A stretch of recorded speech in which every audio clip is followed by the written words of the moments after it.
Hi everybody, welcome to Final Stitch. I'm Natalie with Missouri Star Quilt Company, and today we're going to talk about some basting techniques.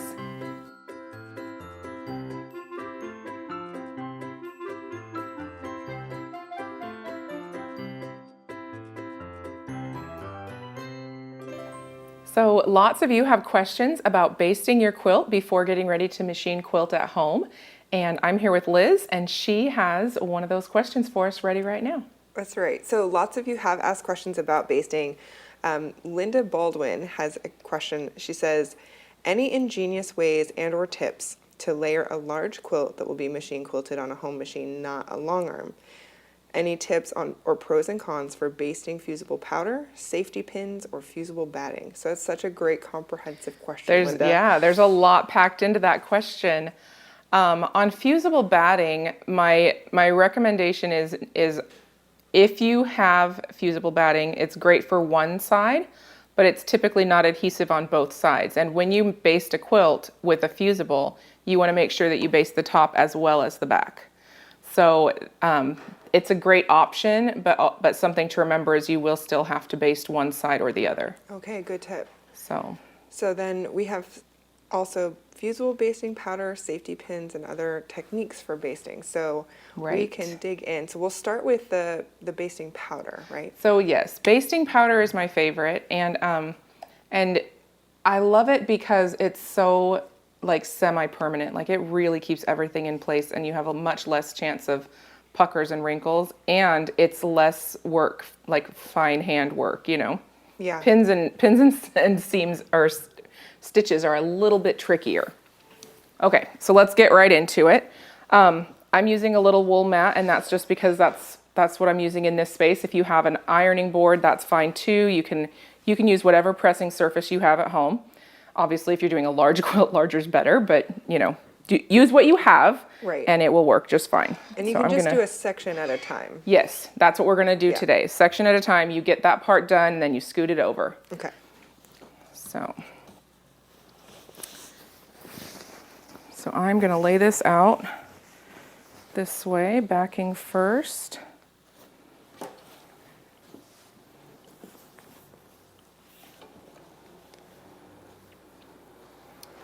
And then your layer of batting. And remember, batting has two sides. The soft side faces up, the dimpled side faces down. Whoops. That doesn't need to be in there. Yeah, check for threads or little bits and pieces of whatever might have been in your stash. Just try and get them all lined up nice and straight. And you can do this part, this lining up part on the floor if you want to, or you don't have like a large table. You can lay it out. A lot of people will use painter's tape to stick that backing down nice and flat. And then you can get all those layers pretty well put together, and then just kind of like roll it or fold it so you can go to your pressing station and go from there. So, but my quilt isn't super big, just for the purposes of demonstrating. Yeah, I have a lot of batting. Yes. This is bigger than our usual kind of test piece, but still small enough to see on the desk here.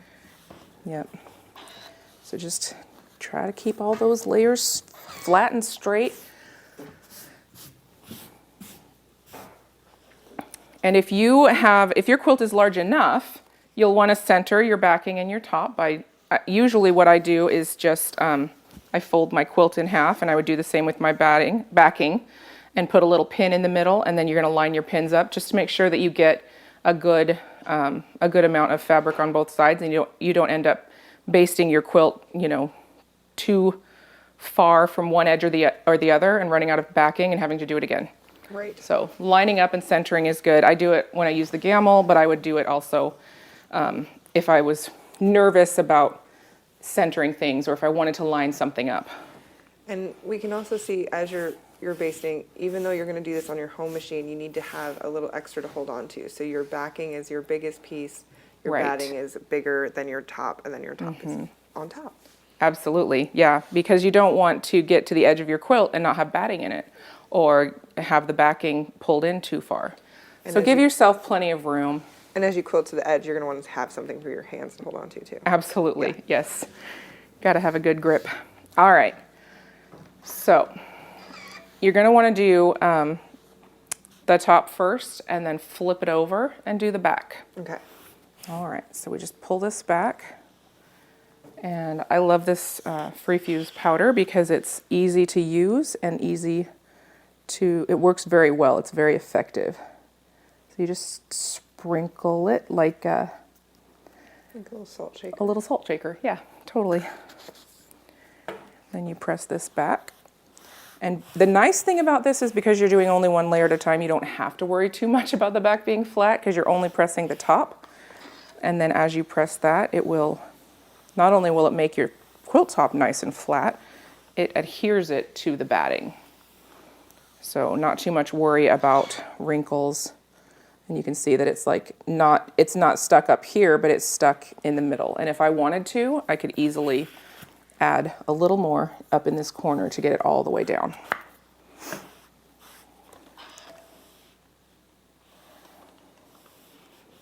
And then I'll have I have a really good, a good tight fuse right there. All right, so then if I was going to do my back right now, which obviously I would get through the whole quilt top first before flipping it over, but then what you want to do is flip it this way when you're ready for the back, obviously. Right. Sorry, I know I'm like skipping steps, but I want you to be able to see how to do the whole thing without the tediousness of watching me do the whole thing, because it's time consuming. Yep, that's fair. Right. So you would do the whole front, and now Yes. you've flipped it over. The whole front, and then when the whole front is done, you're going to pull your backing out, and you are going to continue adding this basting powder, which it's pretty full right now, so it's having a difficult time coming out. And this is something you can get Feast or refills famine. for too. You can what? You can get refills for these. Oh products, yes, too. yeah. They actually, it's really cool. This thing lasts a long time, and then when it's empty, you just buy another bag. Love that. All right, so press that down nice and flat. Smooth out any rumples or wrinkles. And I mean, don't rush. Just take your time. Yeah, basting isn't a speedy part of this sport. No, that's true. And then you can see the whole thing is really nicely Awesome. adhered together. And it makes a much easier and more enjoyable experience when you're machine quilting if all those pieces are well stuck. Yes.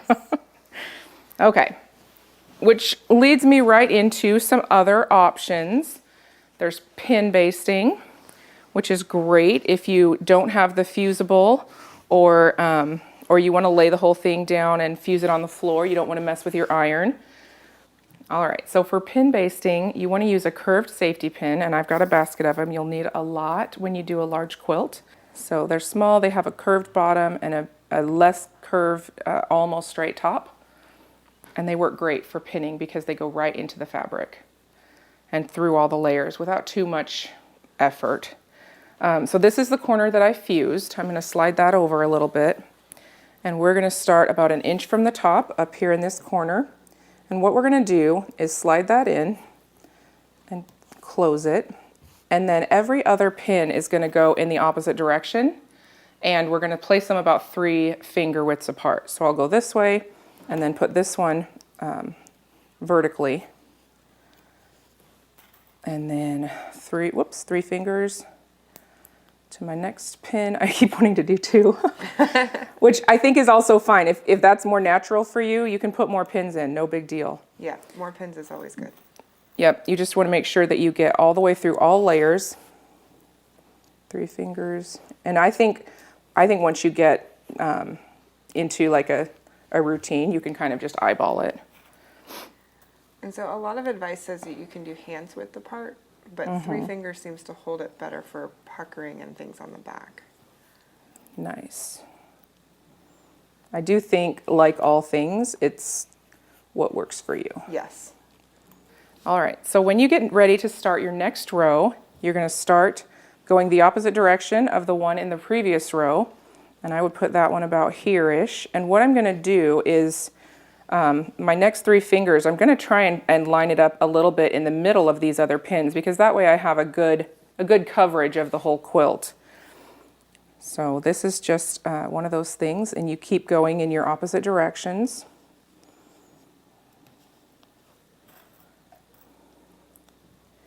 About every 3 fingers. And I think if you wanted to, you could kind of check it out. It's still nice and flat. And just pin until your quilt is so full of pins. So full of pins. So many pins. And then you just take them out as you stitch. Yep. Whoops, that one didn't want to stay. Now I know there's lots of other quilt pins on the market, like there's pins with stoppers and things like that, fork pins that are great. People love them. Yep. I just wanted to give you an example and show you one way to do it. So. And this method works really well for other safety pins. These curved safety pins, as you're making that motion to kind of scoop from the back, the curve seems to help you get that back up through the fabric without rumpling it. Yeah, it's just like a natural, it's just the way the pin wants to move, so it's helping you out. Yep. And you will just continue down. You can do your rows straight across, or you can do sections, whichever way is most comfortable for you. Okay. So, All right. Linda, so far we've talked about the fusible batting, the fusible powder, and safety pins, but there's also another method that... Good old-fashioned hand stitching. All right. What does that look like? So you're going to want to use thread that's different from the thread color that you're machine quilting your top with, because you want to be able to tell which stitch is which, obviously, to be able to pull it out later. So what you're going to do is take good large stitches. It's basically just a running stitch, and you just want to go back and forth across the quilt. And I'm just going to start here. And I think you'll just come up as often as you can. And then your next one going down can be just about a hand's width apart. Whoops. It's a little bit fidgety because you can't access the back of the quilt. But then you just keep going along. And it kind of acts as a pin. It does, yeah. And then I would go probably this way and make a turn at that junction. Come back down here. And then continue back in the other direction. Now, I'm not left-handed, so I might actually like go around to the other side of the quilt and go from the other direction. But also, again, whatever is most comfortable for you.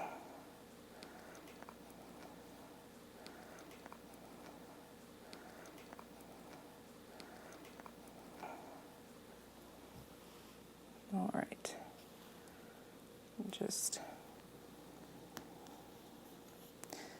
And if that seems like it's a little bit too far apart, then just go a little closer together on the next one. And I think, I mean, like all of us, I'm about to run out of thread here, so what I'm going to do is just leave that, and I'll get another thread and continue. You don't have to tie them in knots, you don't have to keep them attached, because you're going to pull that out eventually anyways. But I recommend leaving, a good sized tail, because otherwise they might slide out while you're quilting, which would be painful. Right. Annoying at best. So I hope that helps. Okay, so we have talked about, from Linda's question, fusible batting, fusible powder, safety pins, and also this running stitch. Yes. So what would you say is your favorite, and in a pro-con way? What's your best advice for us to do? So my favorite really is the fusible, because you press it and it's just stuck.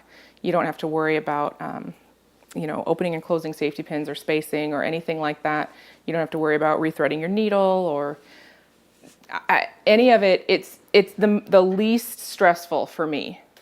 So I prefer to fuse, but the benefit of the pins and the thread is that you don't have fusible in your whole quilt, which, I mean, honestly is not a big deal to me because it washes right out. But you also don't have to use heat. You can press this or put this whole thing together on your kitchen floor and tape the back down nice and flat. There's benefits both ways depending on your preferences. So. Okay. So then I think the other thing that we didn't talk about is basting spray. Oh yes. So spray basting is just very similar to the free fuse. The difference is that it does get in it's fumy. You want to open a window and you might accidentally spray your floor, which creates like a sticky film. But if you have basting spray at home and you want to go ahead and use it up, that's awesome. It works just like free fuse. Okay. But no iron. Right. So cool. You don't have to iron, you don't have to worry about ironing on the floor. So you could use a spray based on the floor without an iron. So that's the benefit there. Okay. So that's all the techniques that we have for getting you started with basting on your home machine quilted quilts. Yes. But I know there's lots of more questions. So guys, ask more questions in the comments about basting, about other things, and we will be sure to collect those and share those with Natalie on a future episode. And make sure you subscribe in case you aren't already so that you don't miss another episode of The Final Stitch. Thanks so much for joining us today. I hope that I've given you some ideas and some encouragement, and that you will have the courage to try something new and don't be afraid to baste your quilt at home for machine quilting. It's going to be great. Have fun and see you next time.